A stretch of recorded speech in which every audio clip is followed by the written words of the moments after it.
Le chemin qui mena Stephen Sommers au cinéma fut relativement tortueux. Après avoir étudié aux États-Unis puis en Espagne, il s'installe en Europe où il mène diverses activités artistiques, notamment dans des tournées de groupes de rock. Puis il revient aux États-Unis étudier le cinéma et dirige Perfect Alibi, son premier court-métrage. Puis il enchaîne avec une petite comédie indépendante. En 1993, il adapte Mark Twain en réalisant chez Walt Disney Les Aventures de Huckleberry Finn, interprété par Elijah Wood. Toujours pour Disney, Stephen Sommers persévère dans l'adaptation de classiques de la littérature dite enfantine avec Le Livre de la Jungle, production fastueuse filmée notamment en Inde, dont les résultats commerciaux ne sont guère mirobolants. Il met ensuite en scène Un cri dans l'océan tourné au Canada pour le compte de Hollywood Pictures, une filiale de Disney, avec un budget assez onéreux de 60 millions de dollars. Le rôle principal de Finnegan est proposé à Harrison Ford, qui le refuse. Il s'oriente du coup vers Treat Williams, vu dans R, Il était une fois en Amérique, ou avec le rôle principal de flic ou zombie. Le rôle de l'impétueuse Trillian, baptisé ainsi en hommage au personnage du guide voyageur galactique,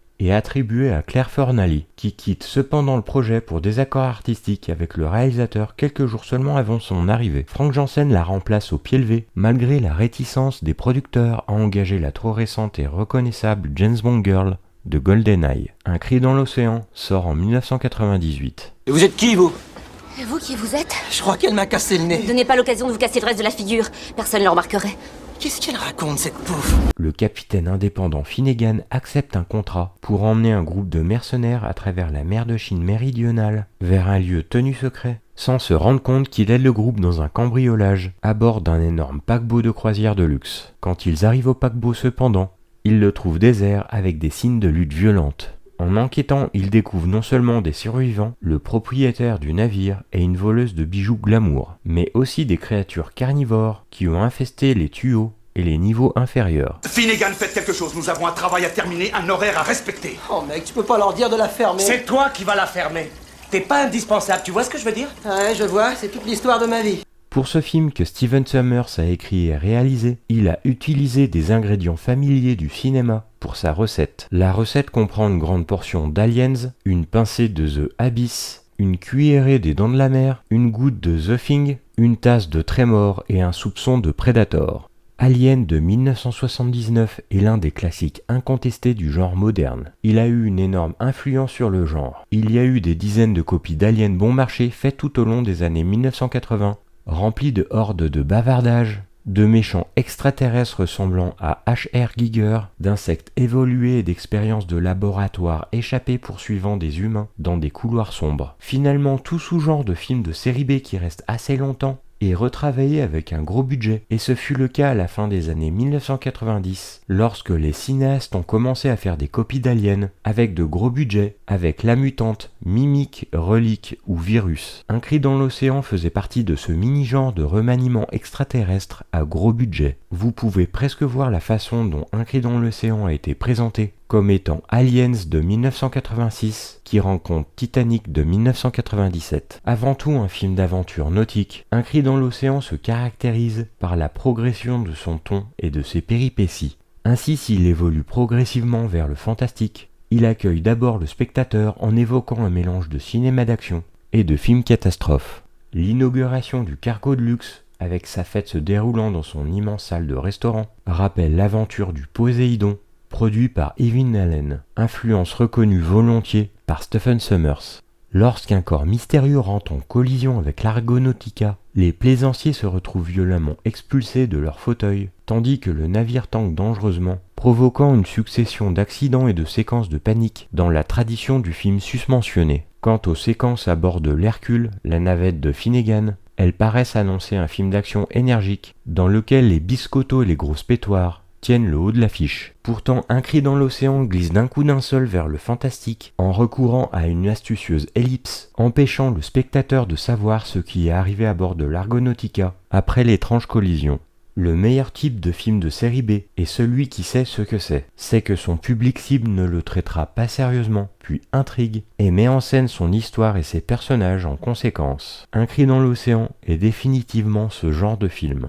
Il regorge de séquences d'action, de personnages exagérés, de dialogues humoristiques et de monstres sous-marins vicieux. Ce n'est pas un grand film, mais cela n'a jamais été prévu. C'est un film de monstres merveilleusement efficace. Afin de composer un morceau d'entertainment dans le meilleur sens du terme, Sommers équilibre soigneusement plusieurs éléments. L'horreur mène le bal par le biais de séquences authentiquement sanglantes, voire glaçantes. Mais le metteur en scène joue aussi la carte de la comédie, en particulier grâce à l'aventurier désabusé, lâche et intéressé, mais non dénué d'un bon fond, qu'interprète à la perfection Treat Williams, lequel crée un personnage dans la tradition du Harrison Ford et Indiana Jones, ou du Bogart d'African Queen. De même, la jeune première, interprétée par Famke Janssen, est une sympathique voleuse qui tente de subtiliser des bijoux à bord du palace flottant. Des seconds rôles hauts en couleur, particulièrement Anthony Earls et Kevin D. O'Connors, apportent une touche d'humour supplémentaire, particulièrement le second, qui s'avère même peut-être un peu envahissant. Vous savez, j'imagine le dernier de ces connards en train de dire « Merde, Gus, on a oublié les canaux de sauvetage, on n'a plus qu'à nager maintenant !» T'as vraiment une grande gueule, toi, tu sais. Ouais, je le sais. La principale chose qui empêche le film d'être un nanar est le casting. Ces personnages n'ont rien de spécial, mais ils sont joués par des acteurs compétents. Les dialogues sont spirituels, sarcastiques et tout simplement amusants. Tout le monde joue un cliché. Treat Williams est impétueux et arrogant en tant que capitaine indépendant Finnegan et démontre beaucoup de charisme dans le rôle. Famke Janssen est convaincante dans son rôle et parvient à obtenir une bonne quantité d'action sans tomber dans une routine de demoiselle en détresse. Kevin O'Connor complète le trio principal dans le rôle de Joey, le soulagement comique requis. Il joue bien son rôle à tel point que Sommer l'a réutilisé dans le même but dans La Momie l'année suivante. Le groupe de mercenaires criminels inclut US Studi, Djimon Hounsou, Jason Flemyng et Cliff Curtis. Aucun d'entre eux n'est étiré de quelque manière que ce soit par leur rôle respectif, mais ils veillent à ce que chaque mercenaire ait une forte présence dans le film, et ils dégagent tous une quantité appropriée de menaces. L'humour côtoie également de temps à autre l'aspect survival aquatique et film de monstres du film de Stephen Sommers. Certaines petites tirades lancées par Treat Williams à son mécanicien maladroit faisant mouche à plusieurs reprises montrent bien là la patte du réalisateur qui récidivera notamment avec cette recette. Action, aventure, fantastique, humour dans son film La Momie en 1999. Les effets visuels du film sont suffisants. Lorsque Harrison Ford s'est retiré en tant que vedette du film, son budget a été sévèrement réduit, mais au crédit de Sommers, il ne semble jamais plus ambitieux que l'équipe de production peut atteindre. Les monstres effrayants sont bien conçus et merveilleusement grotesques, et le film fait un excellent travail en retenant leur plus grande surprise jusqu'à relativement tard dans le film. Le film fait également un travail solide en exploitant son décor de paquebot. D'une manière générale, tout cela tombe dans le stéréotype, mais il y a suffisamment de morceaux inventifs, de conception, de dialogue et d'intrigue pour l'élever au-dessus du reste de l'ensemble des films de qualité de série B. C'est un film parfait pour la fin de soirée avec quelques amis, faite de plein de boissons et de collations.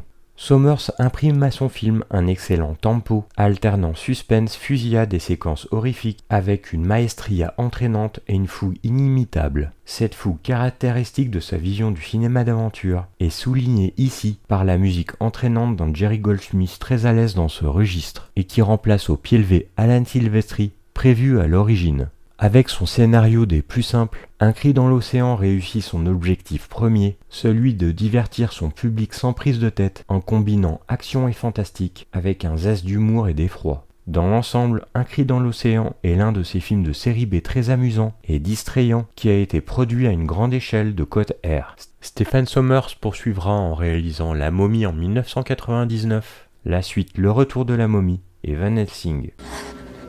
Alors, vous avez un bateau qui vous attend, n'est-ce pas? Ouais.